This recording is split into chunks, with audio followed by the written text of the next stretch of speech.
السلام عليكم ورحمة الله وبركاته. الله أكبر الله أكبر الله أكبر الله أكبر أشهد أن لا إله إلا الله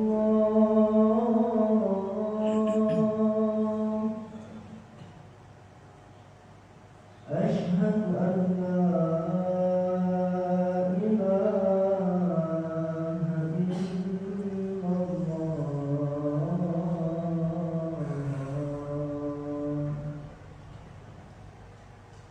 أشهد أن محمدا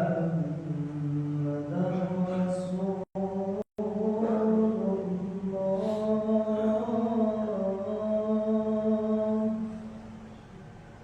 أشهد أن محمدا رسول الله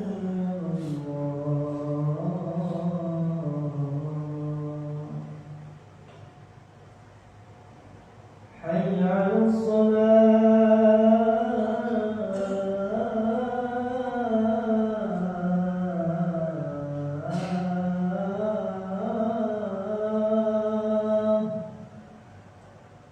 حي على الصلاة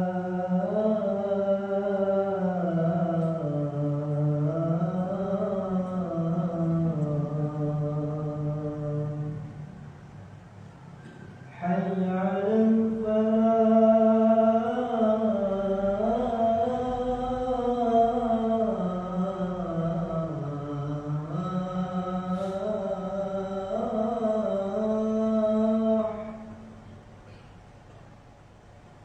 حي على الفلاح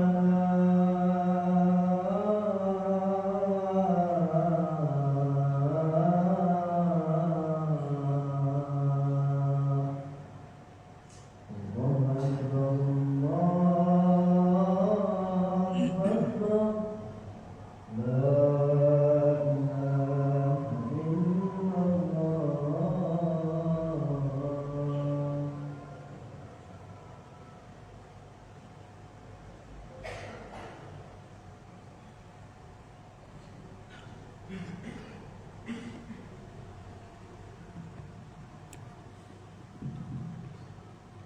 إن الحمد لله نحمده ونستعينه ونستغفره ونستهديه ونتوب إليه ونعوذ بالله من شرور أنفسنا وسيئات أعمالنا من يهده الله فلا مضل له ومن يضلل فلا هادي له وأشهد أن لا إله إلا الله وحده لا شريك له وأشهد أن محمدًا عبده ورسوله صلى الله عليه وعلى آله وصحبه ومن سار على نهجه واقتفى بأثره إلى يوم الدين. قال الله تبارك وتعالى في القرآن الكريم: يا أيها الذين آمنوا اتقوا الله حق تقاته ولا تموتن إلا وأنتم مسلمون. وقال جل جلاله: يا أيها الناس اتقوا ربكم الذي خلقكم من نفس واحدة وخلق منها زوجها وبث منهما رجالا كثيرا ونساء واتقوا الله الذي تساءلون به والأرحام إن الله كان عليكم رقيبا. وقال جل جلاله: يا أيها الذين آمنوا اتقوا الله وقولوا قولا سديدا يصلح لكم أعمالكم ويغفر لكم ذنوبكم ومن يطع الله ورسوله فقد فاز فوزا عظيما. أما بعد، فإن أصدق الحديث كتاب الله وخير الهدى هدى النبي صلى الله عليه وعلى آله وسلم وشر الأمور محدثاتها فإن كل محدثة في الدين بدعة وكل بدعة ضلالة وكل ضلالة في النار أو كما قال رسول الله صلى الله عليه وعلى آله وسلم. Ma'asyiral muslimin, para jamaah sidang Jum'ah yang semoga senantiasa diberikan rahmat, keberkahan serta penjagaan oleh Allah Subhanahu wa taala. Alhamdulillah, kita bersyukur kepada Allah Subhanahu wa taala yang telah melimpahkan kepada kita di siang hari yang insyaallah berbarakah ini kenikmatan-kenikmatan terbesar. Di antaranya adalah nikmat Islam, nikmat iman, dan nikmat kemudahan untuk selalu istiqamah di atas ketaatan kepada Allah Subhanahu wa taala. Tidak pernah bosan kita berdoa dan berharap kepada Allah Subhanahu wa taala sebagaimana Allah Subhanahu wa taala telah menghidupkan kita semua di atas Islam. Semoga Allah Subhanahu wa taala juga kelak mewafatkan kita semua di atas Islam. Dan semoga seluruh ketaatan yang kita kerjakan diterima oleh Allah Subhanahu wa taala dan Allah jadikan sebagai pemberat timbangan pada hari kiamat kelak. Salawat dan salam semoga senantiasa tercurahkan kepada Rasul kita, panutan terbesar kita, suri tauladan terbaik kita, Muhammad ibn Abdullah Al-Qurashi Al-Hashimi sallallahu alaihi wasallam beserta seluruh keluarga besar beliau, para sahabat-sahabat beliau radhiyallahu anhum ajma'in, dan orang-orang yang mengikuti beliau dengan baik hingga hari kiamat kelak. Jamaah sekalian rahimani wa rahimakumullah, usi nafsi wa iyyakum bitaqwallah faqad fazal muttaqun wa ahuthukum ala ta'atihi fi kulli waqtin la'allakum turhamun. Khatib menasihati khatib pribadi dan para jamaah seluruhnya tanpa terkecuali untuk selalu bertakwa kepada Allah, menjalankan semua perintah-perintah Allah, menjauhi semua larangan-larangannya. Sungguh orang-orang yang bertakwa akan mendapatkan keberuntungan di dunia dan di akhirat. Ma'asyiral muslimin, para jamaah rahimani wa rahimakumullah, ketahuilah hari demi hari berlalu begitu cepatnya. Tidak terasa kita berada hampir di penghujung bulan Sya'ban, dan sebentar lagi kita akan memasuki tamu yang mulia, tamu spesial dan terhormat, bulan Ramadan. Ketahuilah ma'asyiral muslimin, para ulama menasihati kita agar menjadi orang-orang yang bersemangat dalam menyambut bulan Ramadan, di antaranya dengan istihdar, menghadirkan ke dalam hati tentang keutamaan-keutamaan yang akan diraih oleh seorang muslim di bulan Ramadan. Ma'asyiral muslimin, para jamaah rahimani wa rahimakumullah, Rasulullah sallallahu alaihi wasallam selaku insan yang paling terdepan dalam ketakwaan dan keimanan begitu antusias, begitu bergembira, bereuforia terhadap kedatangan bulan Ramadan. Begitupun para ulama terdahulu, 6 bulan sebelum tiba bulan Ramadan, mereka telah meminta, merengek kepada Allah Azza wa Jal untuk menyampaikan mereka ke dalam bulan Ramadan. Nabi SAW bersabda, "Qad ja'akum syahru Ramadan, syahrun mubarak." Sungguh telah datang kepada kalian bulan Ramadan, bulan yang diberkahi, yang penuh dengan kebaikan, yang kata para ulama, al-barakatu al-khairul katsir wath-thubutu fihi. Keberkahan maknanya adalah kebaikan yang sangat banyak dan menetap. Allah Subhanahu wa taala juga menceritakan tentang bulan Ramadan, syahrul Ramadan qul alladzi unzila fihi al-Qur'an. Bulan Ramadan merupakan bulan di mana diturunkannya Al-Qur'an, yang merupakan petunjuk terbaik bagi umat manusia. Ma'asyiral muslimin, para jamaah rahimani wa rahimakumullah. Dan di antara keutamaan bulan Ramadan merupakan madrasah khuluqiyah, madrasah akhlak, madrasah kepribadian, madrasah akhlak yang para ulama mengatakan kepada kita bahwasanya barang siapa yang berhasil melalui bulan Ramadan dengan kesungguh-sungguhan dalam mengerjakan ketaatan kepada Allah Azza wa Jal, maka dia akan menjadi pribadi yang berakhlak mulia. Nabi SAW ditanya oleh salah seorang sahabat Ansar, orang beriman yang seperti apa yang paling terbaik? Maka Nabi SAW menjawab, afdalul mu'minin Orang beriman yang paling utama adalah ahasinuhum akhlaqa, orang yang paling baik akhlaknya. Ma'asyiral muslimin para jamaah rahimani wa rahmakumullah.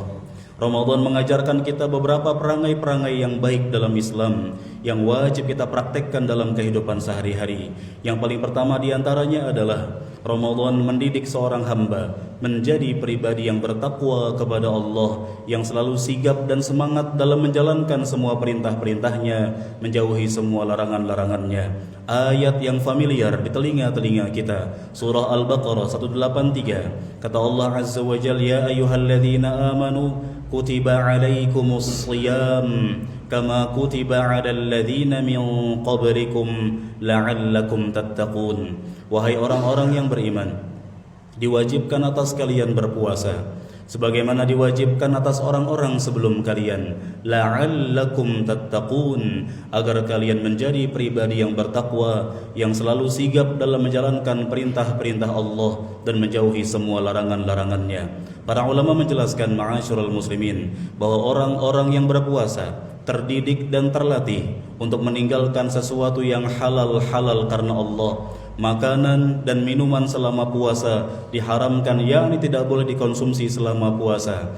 Orang-orang yang berpuasa terdidik untuk meninggalkan sesuatu yang halal-halal, maka akan mudah baginya untuk meninggalkan sesuatu yang haram. Barang siapa yang terbiasa meninggalkan yang haram, maka itulah ciri-ciri orang yang bertakwa. Yang kedua, ma'asyiral muslimin para jamaah rahimani wa rahmakumullah, puasa mendidik seseorang untuk menjadi pribadi yang bersabar.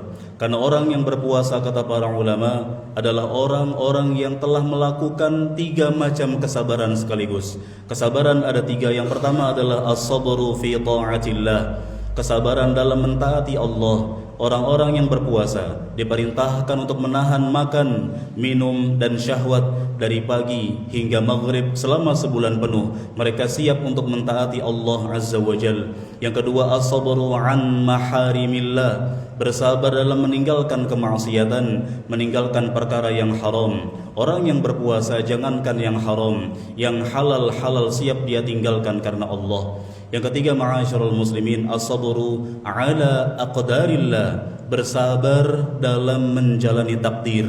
Takdir ada 2, ma'asyiral muslimin, ada yang khairihi dan ada yang syarrihi, ada yang baik, ada yang buruk. Orang-orang yang berpuasa adalah orang-orang yang siap untuk menjalani takdir yang tidak enak, takdir lapar, haus, dan lain sebagainya.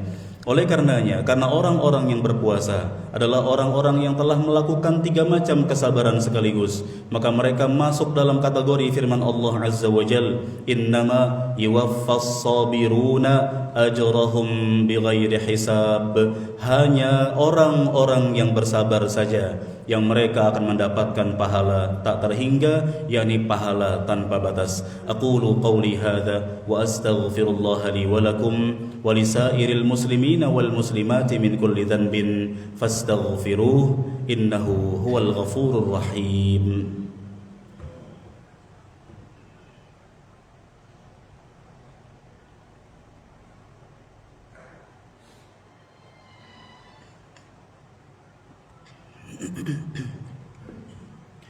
Alhamdulillahi rabbil alamin wa bihi nasta'in wa ala umurid dunya waddin, wassalatu wassalamu ala asyrafil anbiya'i wal mursalin nabiyyina Muhammadin wa ala alihi wa sahbihi ajma'in, amma ba'du. Ma'asyiral muslimin, para jamaah sidang Jum'ah yang semoga senantiasa diberikan rahmat, keberkahan serta penjagaan oleh Allah Subhanahu wa taala. Di antara hikmah puasa atau di antara bentuk bulan Ramadan merupakan madrasah khuluqiyah bagi seorang muslim. Puasa mendidik kita untuk menjadi pribadi yang senantiasa mujahadah, sungguh-sungguh dalam menjalankan semua ketaatan-ketaatan Allah Azza wa Jal. Karena hanya orang-orang yang mujahadah saja, hanya orang-orang yang sungguh-sungguh saja yang akan diberikan taufik, bimbingan dan hidayah oleh Allah Azza wa Jal menuju jalan-jalan yang menghantarkan ke syurga.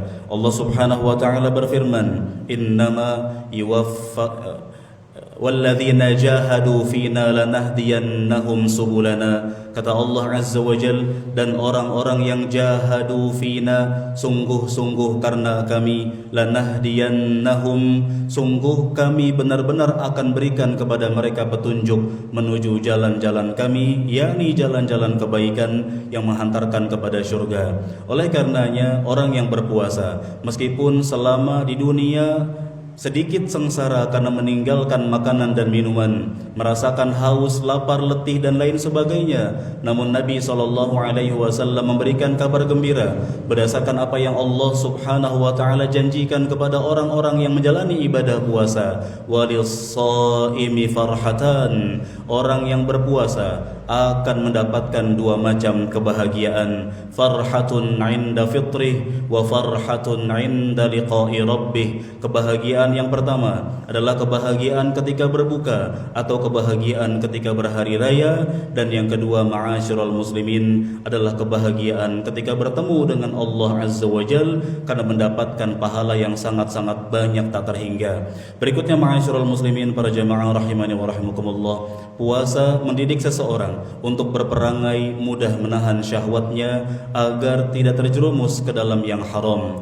Nabi SAW menasihati para pemuda yang sudah siap menikah, memiliki ba'ah, harta dan juga kekuatan fisiknya, hendaknya segera menikah, karena dengan menikah mudah untuk menundukkan pandangan dan menjaga kemaluan. Faman lam yastati', barang siapa yang belum mampu menikah, fa'alaihi bisawm, hendaknya banyak-banyak berpuasa, fa innahu lahu wija, karena puasa dapat menjadi tameng atau benteng yang kokoh dari segala macam keburukan-keburukan dan kemaksiatan. Semoga Allah Subhanahu wa taala senantiasa memberikan kepada kita taufik, bimbingan dan hidayahnya agar kita dimudahkan untuk menjadi pribadi yang berakhlak mulia, terutama berhasil menjadikan bulan Ramadan benar-benar sebagai madrasah khuluqiyah, dan semoga Allah Subhanahu wa taala menjadikan kita sebagai afdalul mu'minin, orang-orang beriman terbaik yang paling bagus perangainya, paling bagus akhlaknya, dan semoga akhlak-akhlak mulia kita dan semua ketaatan-ketaatan yang kita kerjakan menghantarkan kita kepada syurganya Allah Azza wa Jal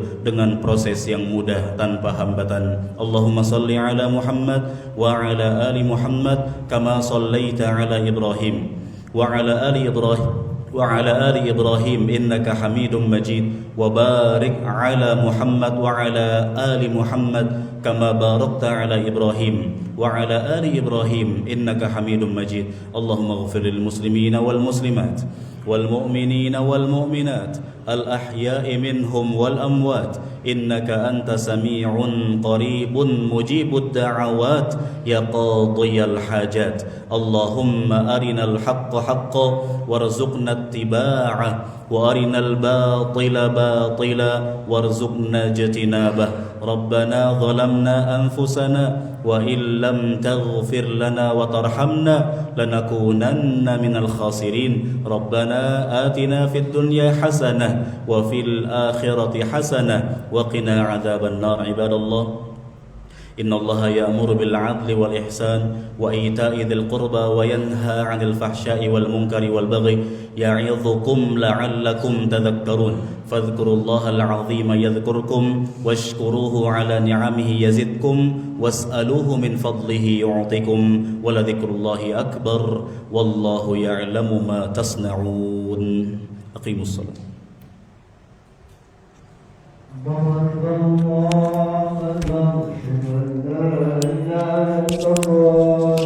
أشهد أن محمدا رسول الله حي على الصلاة حي على الفلاح قد قامت الصلاة قد قامت الصلاة الله أكبر لا إله إلا الله.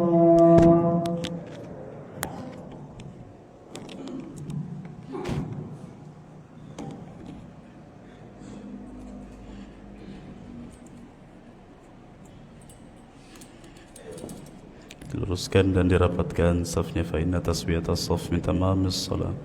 Lurus dan rapatnya saf merupakan kesempurnaan salat berjamaah. Tutup celah, jangan tinggalkan celah untuk syaitan.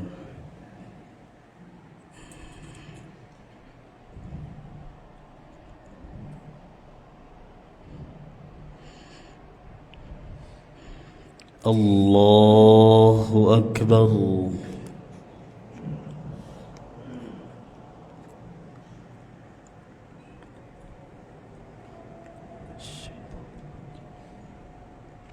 بسم الله الرحمن الرحيم.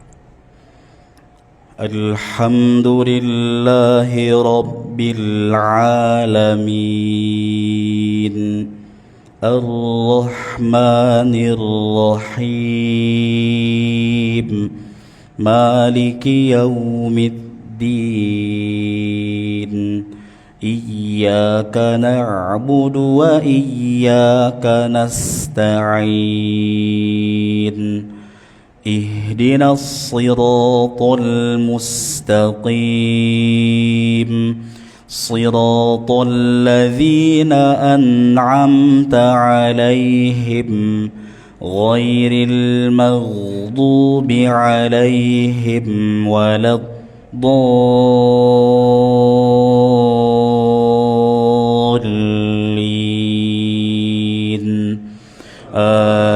آمين.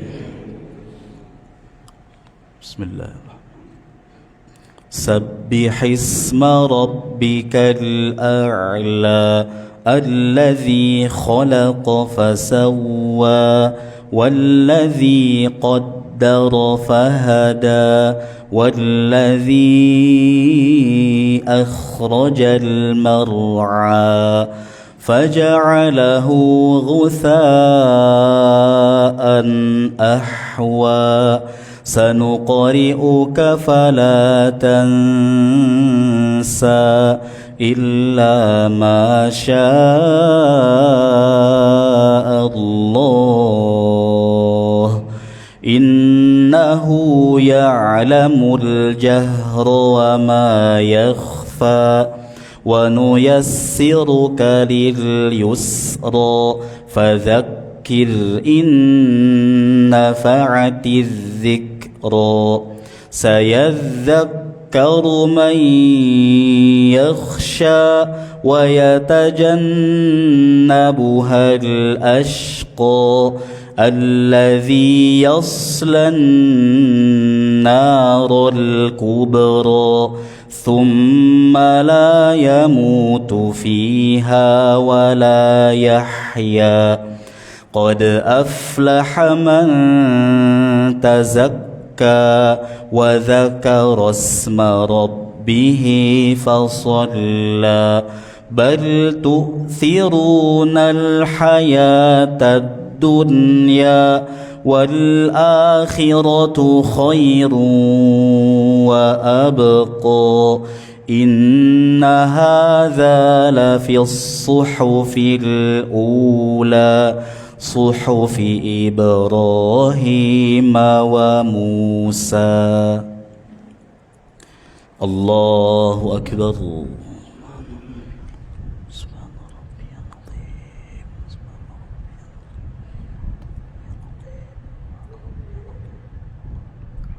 سمع الله لمن حمده.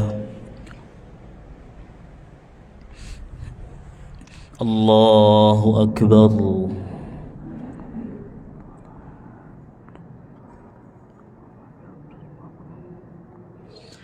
الله أكبر.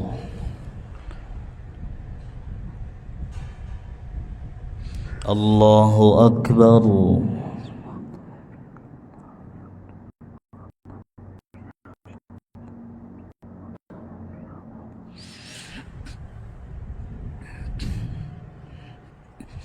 الله أكبر. بسم الله الرحمن. الحمد لله رب العالمين الرحمن الرحيم مالك يوم الدين إياك نعبد وإياك نستعين اهدنا الصراط المستقيم صراط الذين أنعمت عليهم غير المغضوب عليهم ولا الضالين وجوه يومئذ خاشعة عاملة ناصبة تصلى نارا حامية تسقى من عين آنية ليس لهم طعام إلا من ضريع لا يسمن ولا يغني من جوع وجوه يومئذ ناعمة لسعيها راضية في جنة عالية لا تسمع فيها لاغية فيها عين جارية فيها سرر مرفوعة وأكواب موضوعة ونمارق مصفوفة وزرابي مبثوثة أفلا ينظرون إلى الإبل كيف خلقت وإلى السماء كيف رفعت وإلى الجبال كيف نصبت وإلى الأرض كيف سطحت فذكر إنما أنت مذكر لست عليهم بمسيطر إلا من تولى وكفر فيعذبه الله العذاب الأكبر إن إلينا إيابهم ثم إن علينا حسابهم الله أكبر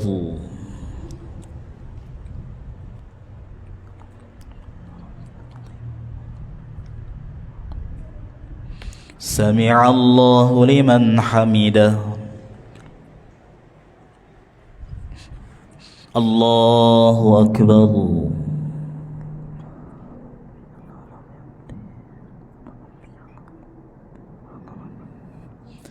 الله أكبر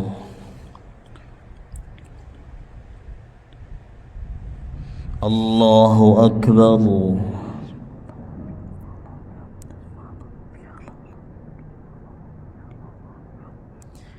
الله أكبر الصلوات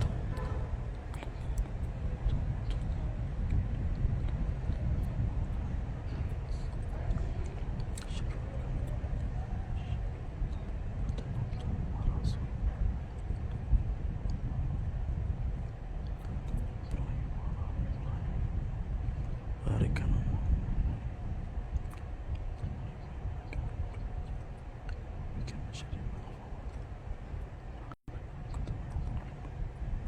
السلام عليكم ورحمة الله السلام عليكم ورحمة الله استغفر الله استغفر الله استغفر الله اللهم أنت السلام منك السلام تبارك